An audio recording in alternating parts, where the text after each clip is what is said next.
All right, here we go. Some key terms, chapter number 2. So how we're going to do it, just like we did chapter 1, we're going to put the word up there. Then what we're going to do is we're going to wait a couple seconds, put the definition up there. So it gives you some time to, if you're listening to this, if you're watching on your computer, it gives you some time to maybe pause, go back, see if you have the information right. And where need be, I'll fill in some kind of blanks, kind of elaborate when needed. But other than that, let's get rocking and rolling. Branch office. Branch office. This is a broker's additional place of business. So the broker has their main office or the headquarters, if you might want to call it that, if you have that many. So it is a broker's additional place of business. Every branch office also needs to have a broker salesperson working there as a designated office manager. Keep that in mind. Okay. But something that I want to clarify too, branch offices need to have the broker of records or the broker's name on the front door, not the broker salesperson. People get that confused. Front door visible to the public when coming in needs to have broker of record, and then underneath it, actually it needs to have the name. Okay, Stu Jacobson underneath the broker of record or broker. Okay, not the broker manager of that particular office. Commingling. Commingling. This is the mixing of brokers' money with that of others.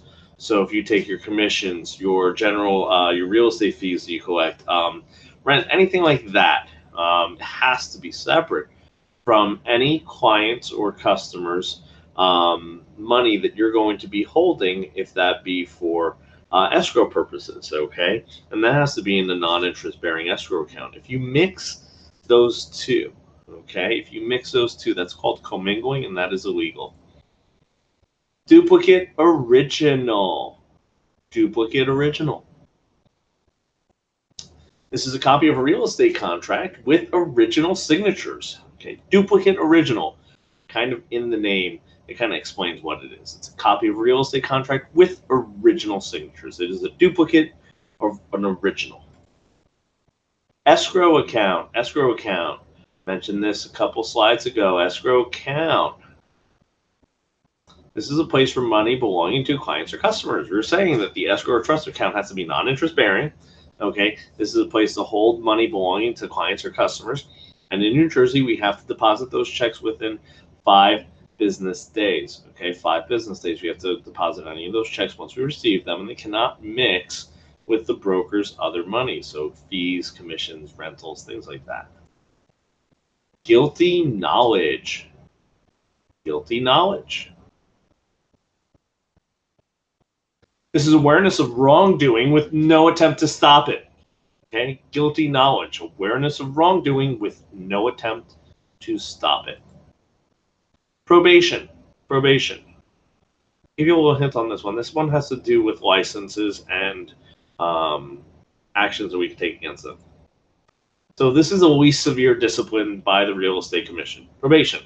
So basically, you still could do real estate, but you're in a probationary period. It's usually a discipline for some type of wrongdoing that you have violated, okay? Some sort of licensee regulation that you have violated. And the punishment that is handed down by the Real Estate Commission is that of probation. Revocation. Revocation.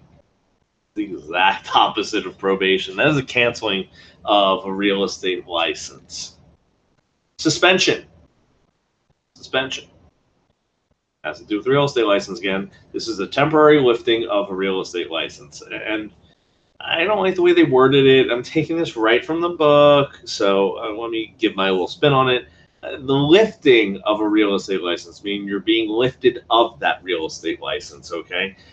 So this is basically taking away your license for a temporary period of time, okay? So they're taking it away from you for a temporary period of time. Some people might not understand the lifting used in this context, so I want to give some clarity to that. So it's a temporary removal of your real estate license. Trust account. Trust account. Another name for an escrow account. So I was saying it before. I was saying trust escrow account, non-interest bearing. And again, we have some terminology that we could use for this to help us kind of remember it. Like I said, escrow account, trust account, same animal. I use them so interchangeably that sometimes I don't even realize I'm doing it. Waiver of broker cooperation. Waiver of broker cooperation. This is a form sellers must sign for an office exclusive listing. Now, when we talk about listings, we'll talk about several different types of listings that we could take. But if a broker is deciding, if a seller, excuse me, is deciding not to cooperate with brokers, okay, they don't want other brokers showing their home. There's several reasons for this. I'll tell you in my career, I've taken listings for clients who have an elderly parent at home or someone who's in hospice. And they want to limit the amount of people coming through the home, which is totally understandable. Now, here's the caveat to that.